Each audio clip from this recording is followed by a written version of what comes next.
하나님의 언약의 말씀을 가볍게 여긴 에서는 자신의 육체적인 필요인 배고픔을 해결하기 위해 하나님께서 주신 장자권을 쌍둥이 동생 야곱에게 팔아버렸습니다.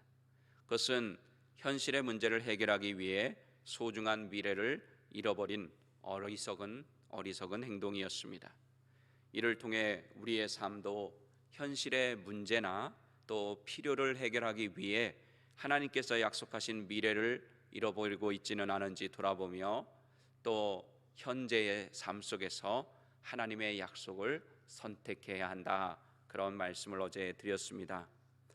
이제 다시 이삭의 이야기로 돌아옵니다. 하나님은요, 하나님의 자녀들이 잘 되기를 원하시는 좋으신 분이시기 때문에 우리가 본받아야 할 많은 믿음의 조상들의 이야기를 성경에 기록해 두셨습니다. 특별히 그 믿음의 조상들이 하나님 앞에서 어떤 삶을 살았는지 살펴보므로 우리도 배우기를 원하십니다.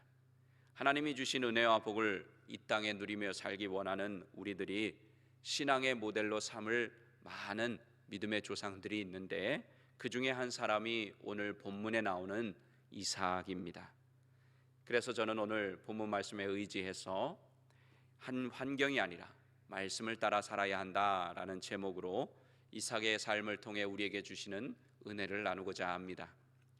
오늘 본문에 보면 아브라함 때 흉년이 들었던 것처럼 이삭 때에도 이삭이 살고 있는 땅에 생존을 위협할 만큼 흉년이 듭니다. 흉년이 든 가나안 땅에 사는 원주민들이라면 모르지만 잠시 머무는 나그네로 살고 있는 사람에게는 계속 흉년의 땅에 머무는 것은 그렇게 현명하지 못한 일입니다. 아브라함이 흉년이 들었을 때 살 길을 찾아 애굽으로 내려간 적이 있습니다. 그런데 그러한 아브라함의 행동은 하나님 아버지 앞에서 믿음의 행동은 아니었습니다. 가나안 땅이 비록 척박하고 또 생존의 위협을 받는 흉년이 들었던 곳이라 할지라도 그곳에서 하나님의 약속을 소망하며 끝까지 하나님의 약속을 붙잡고 애굽으로 내려간다 할지라도 하나님의 인도함을 받아서 내려가야 했습니다.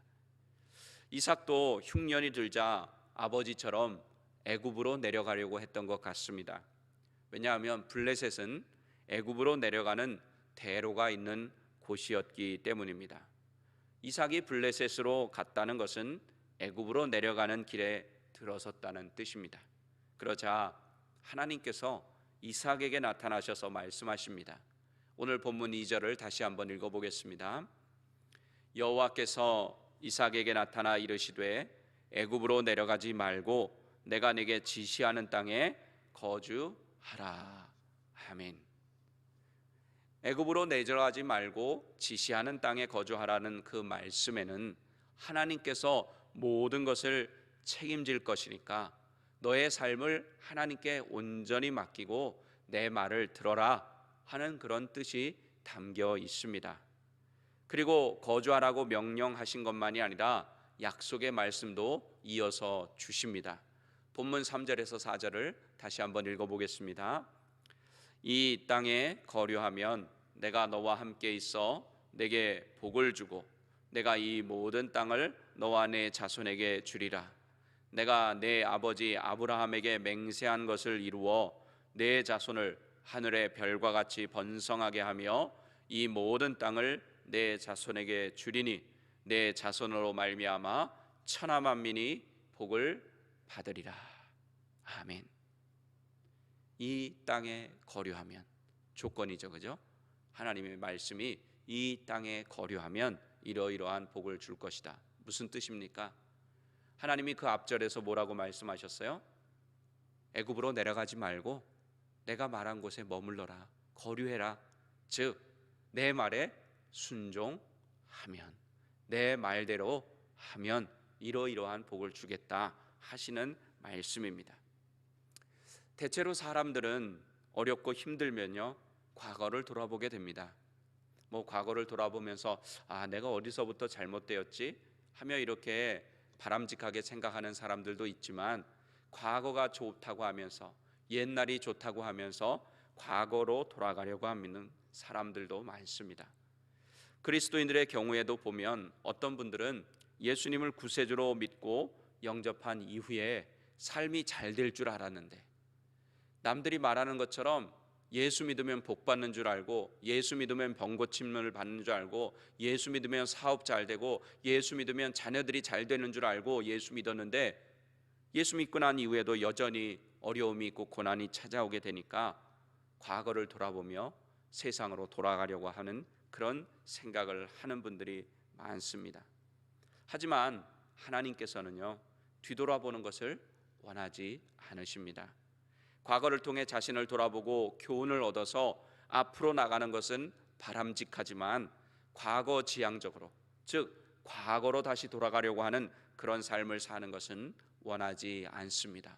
우리 예수님도 누가복음 9장 62절에서 보면, 쟁기를 잡고 뒤를 돌아보는 자는 하나님 나라에 합당하지 않다, 이렇게까지 말씀을 하셨습니다.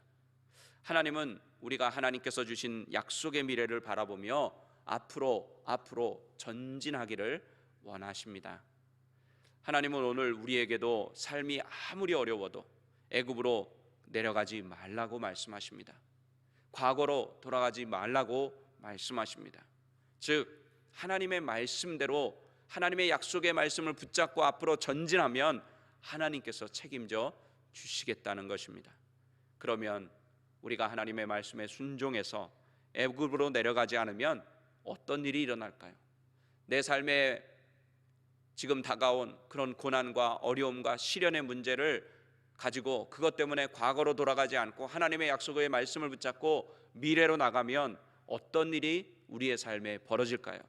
오늘 이삭을 통해서 한번 살펴볼 건데요, 우리가 환경이 아니라 하나님의 말씀을 따라 살게 되면 환경을 뛰어넘는, 환경을 초월해서 잘 되는 하나님의 역사가 우리의 삶 가운데 일어나게 된다는 것입니다. 오늘 이삭이 이제 뒤에도 쭉 나오겠지만 이삭의 삶이 우리에게 그것을 보여줍니다.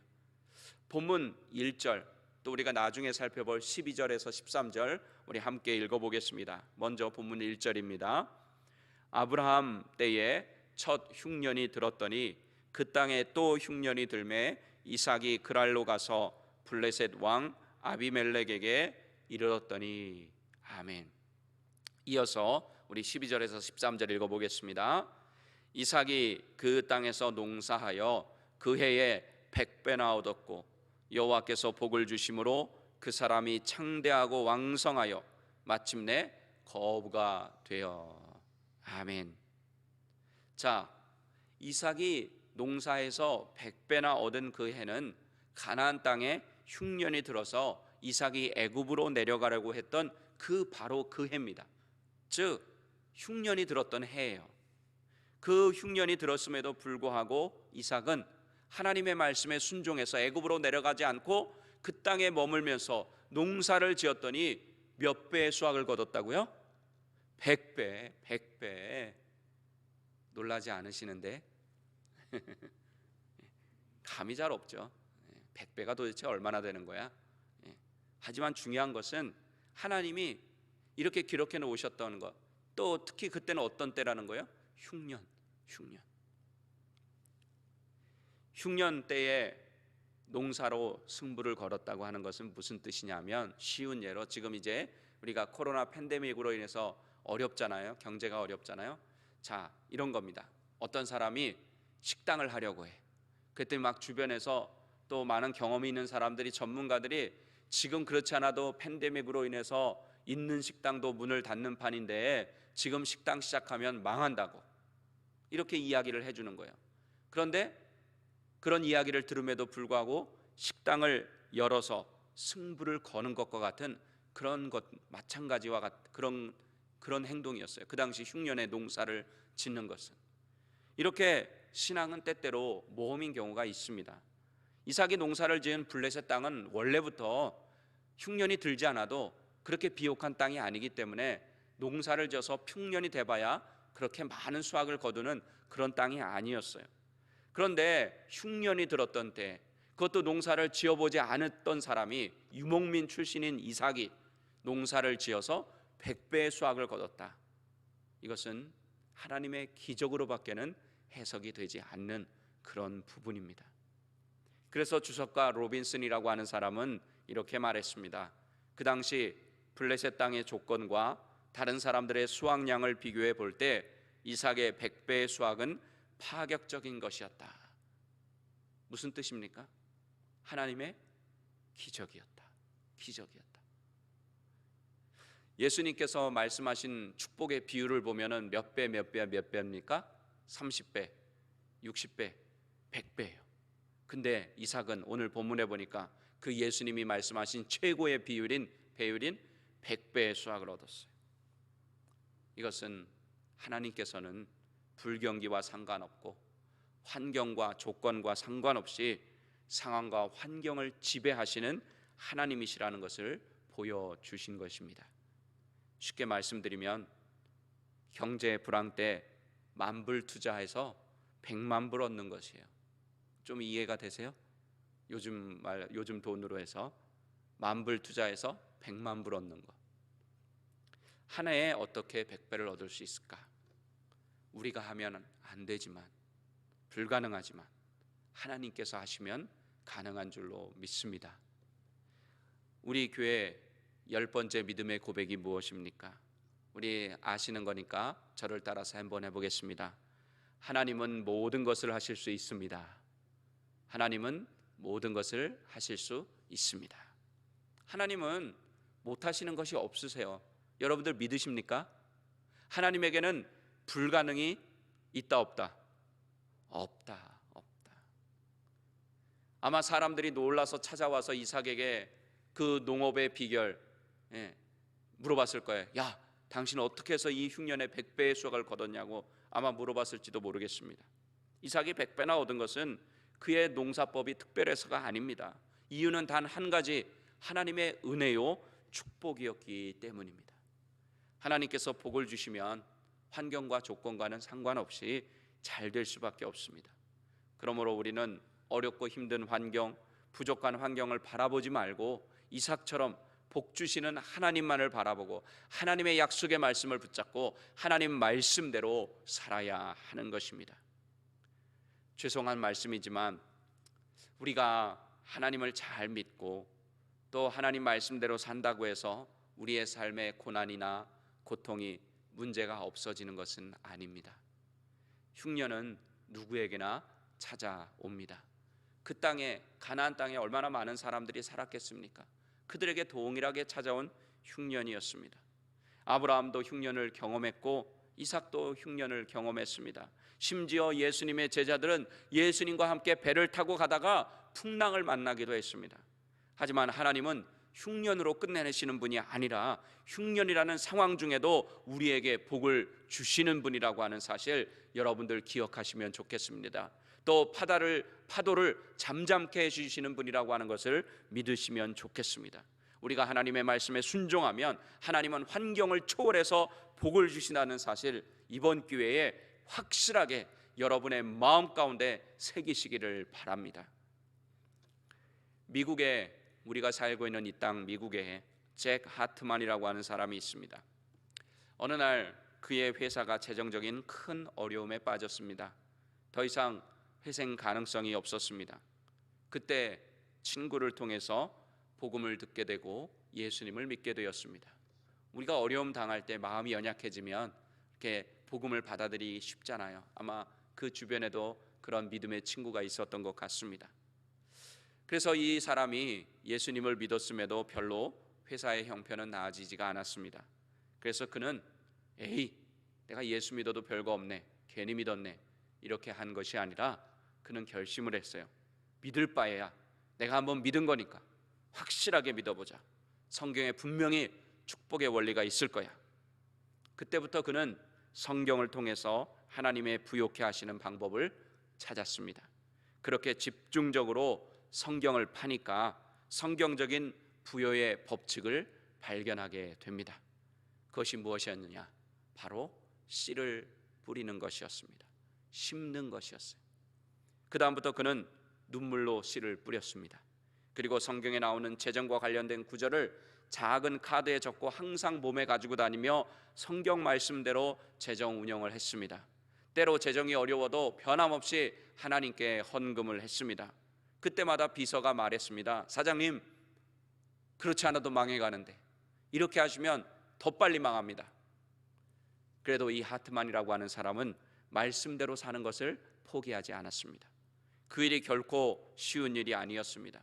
돈이 급할 때는 여러분도 이민생활 하시면서 겪어보셨겠지만 피가 말라요. 피가 말라요.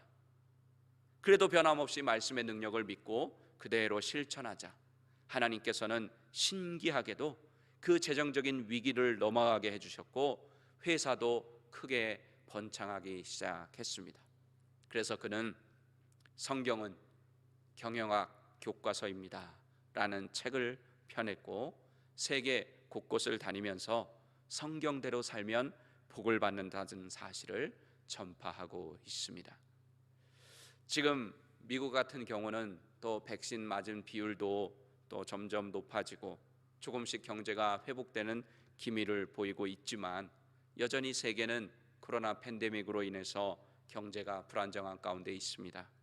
그렇지 않아도 어려운 경제가 곳곳에 투기 열풍까지 불고 부익부 빈익빈 현상은 더욱 심화되고 있습니다. 여러분들도 뉴스를 보시는 분은 알겠지만 서민들은 이 경제가 어려운데 돈이 있는 사람들은 평소보다 더 많은 돈을 팬데믹 기간 동안에 벌었다는 그런 이야기들을 우리가 소식을 접하게 됩니다. 그러나 아무리 현실이 어려워도 하나님이 원하시면 잘 될 수 있습니다. 믿으십니까? 내가 원하면이 아니라 누가 원하시면? 하나님이 원하시면. 근데 그 조건이 뭐예요? 하나님의 말씀대로 살면, 하나님의 말씀에 순종하며. 저는 여러분, 또 여러분의 가정, 또 여러분의 자녀들, 여러분이 하시는 일들, 그리고 우리 안디옥 교회가 하나님께서 주시는 은혜로 상황과 환경을 뛰어넘는 복을 받는 잘 되는 모습을 보기를 원합니다. 고린도후서 5장 7절 우리 같이 읽어보겠습니다. 이는 우리가 믿음으로 행하고 보는 것으로 행하지 아니함이로다. 아멘. 사도 바울이 믿음으로 행해야 된다는 거예요. 보이는 것으로 행하면 안 된다는 것입니다. 여러분, 눈에 보이고 느끼는 것만 가지고 생각하고 판단하고 행하는 것은 믿음이 아닙니다. 환경적으로 볼 때 절망적이라고 할지라도, 여러분의 생각에 아닌 것 같아도, 여러분 마음에 들지 않아도 환경을 뛰어넘어 역사하시는 하나님의 말씀을 붙잡고 그 말씀대로 살아가며 하나님을, 그 상황과 조건을 믿음으로 바라보시기를 바랍니다. 그리고 환경이 아니라 하나님의 말씀을 믿고 그대로 순종하시기 바랍니다. 그러면 여러분의 삶과 우리 교회에 하나님의 은혜와 복이 이삭이 그 해에 농사를 지어 100배를 얻은 것처럼 은혜와 복이 100배로 임하게 될 줄로 믿습니다. 기도하시겠습니다.